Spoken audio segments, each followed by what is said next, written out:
Hello and Assalamu alaikum. Once again, welcome to the Healthy Mind by Dr. Faizan Khan, House Officer, Sedu Teaching Hospital. Today, we will discuss about the types of depression. Okay, you would have heard the different names of the depression, the different types of the depression, but you didn't have the concept of it. So let's give a quick look to it. First one is dysthymia. Okay, dys mean low or dys mean inappropriate or improper, and thymia mean mood. Okay, so when the mood is low, when the mood is teasing, तंग कर रहा हो तो उसको डिस्थाइमिया कहते हैं. तो इसको हम किस तरह डिफाइन करते हैं कि persistent low mood for most of the time of the day lasting for 2 years. के इसमें लो मूड होगा यानी डिप्रेशन होगा, और डिप्रेशन का एपिसोड कितना होगा, वो 2 साल के लिए होगा. ठीक है, लेकिन ये डेली लाइफ के एक्टिविटी को इफ़ेक्ट नहीं करता. इसके बाद है डबल डिप्रेशन. डबल डिप्रेशन का मतलब ये है, जिस तरह कि इसका नाम शो करता है, कि an episode of major depressive disorder, जो हमने फर्स्ट वीडियो में पढ़ा था, after dysthymia is called double depression.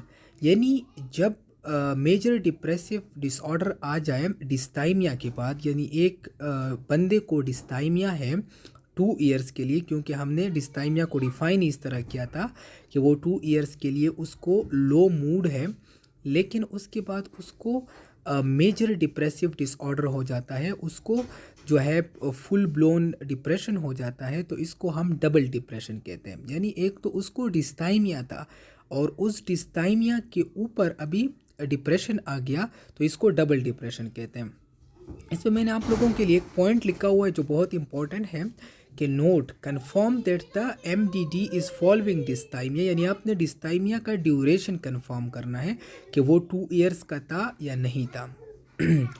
इसके बाद हम जी जाते हैं मेलनकोलिक डिप्रेशन की तरफ. अब नाम तो बड़ा ख़तरनाक है कि मेलनकोलिक डिप्रेशन क्या होगा, लेकिन ये बहुत ही आसान है कि it is a depressive episode with somatic. Somatic हम कहते हैं फिज़िकल सिम्टम को या बॉडी के सिम्टम को.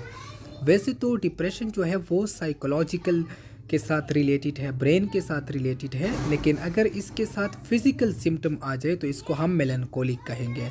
तो फिज़िकल सिम्टम्स में हमारे पास कौन कौन सी चीज़ आती है? वेट चेंज आता है. वेट चेंज में या वेट लॉस होगा या वेट गेन होगा. सेक्सुअल डिज़ायर्स जो है वो डिक्रीज़ हो जाते हैं, क्योंकि और थिंकिंग होती है, स्ट्रेस ज़्यादा होता है, तो सेक्सुअल डिज़ायर जो है उसका ज़्यादातर ताल्लुक जो है वो पैरासिम्पैथेटिक नर्वस सिस्टम के साथ है. और डिप्रेशन में सिंपैथेटिक नर्वस सिस्टम ऑन हो जाता है, यानी वो हमारे बॉडी को इस स्ट्रेस के लिए तैयार करता है, तो सेक्सुअल डिज़ायर कम हो जाते हैं. इसके लिए जो है वो डिक्रीज लिबिडो का वर्ड भी यूज़ होता है. और थर्ड थिंग जो है वो कॉन्स्टिपेशन है, और वो भी सिंपैथेटिक नर्वस सिस्टम की वजह से होता है. इसके बाद हमारे पास आता है नॉन मेलनकोलिक डिप्रेशन. तो मेलनकोलिक को आपने समझ लिया, तो नॉन का मतलब है कि उसके अपोजिट. सो इसमें सिर्फ डिप्रेसिव एपिसोड होता है. इसमें जो बॉडी के जो सिम्टम्स होते हैं, जो हमारे पास फिज़िकल सिम्टम्स होते हैं, वो नहीं होते. यानी इसमें वेट चेंज नहीं होगा, ठीक है, इसमें लिबिडो डिक्रीज़ नहीं होगा, इसमें जो है कॉन्स्टिपेशन नहीं होगा. इसमें सिर्फ जो है साइकोलॉजिकल स्ट्रेस और साइकोलॉजिकल कंपोनेंट ऑफ डिप्रेशन होगा. Thank you so much. This was regarding the types of depression. To learn psychiatry easily, come and follow me. And inshallah, my aim will be to start one topic and then get it till the end, so that everything is clear in it. Thank you so much. Bye bye.